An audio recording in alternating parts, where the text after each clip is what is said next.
I think on the balance of the game, I would say Al-Ahli are actually the team that will feel that they should have put this away, not just because of the missed penalty. You're always at risk when Messi's on the pitch, and if you look at it, other than the chance at the end of the first half, the Allende one where it was saved on the line, everything else from the Inter Miami side really came from Messi, and I think really if you're Al-Ahli, you're going to regret the chances that you missed in the first half, because that would have really made all the difference, even beyond the penalty. Yeah, obviously Al-Shinawi was clearly one of the protagonists of this game, as was the other goalkeeper, Ustari. Again, credit to Al-Ahli.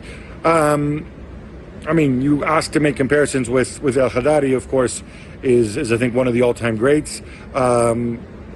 I got to see more El Khadari at the end of his career, and I think he was at the stage where maybe he was using more his experience, his charisma, his positioning. El-Shinawi seems completely fearless. Well, as we've seen in this game, he seems like a very reactive goalkeeper. That can be a very good thing in my view. But of course, it can also leave you a little bit short sometimes. But certainly in this game, undoubtedly, he was man of the match, along with the other goalkeeper. In terms of getting out of the group, this looks like a very balanced group to me. Obviously, Palmeiras, maybe on paper the favorites. Porto not coming off a great season in Portugal, have already lost some players in the transfer window. So I think it's all to play for. Now, I would have thought, though, when Inter Miami and Al-Ahli were kind of planning their way through, they were maybe budgeting for 3 points from this game. That hasn't happened, but I think it's very much all to play for.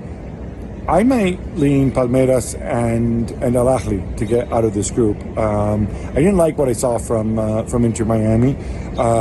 Porto obviously have a lot of big tournament experience, but like I said, not a good season for them. And Palmeiras, of course, have a lot of enthusiasm. So if you ask me right now, those might be my two picks, Palmeiras and Al-Ahli. But of course, what's going to be really big for Al-Ahli is going to be their game against Porto.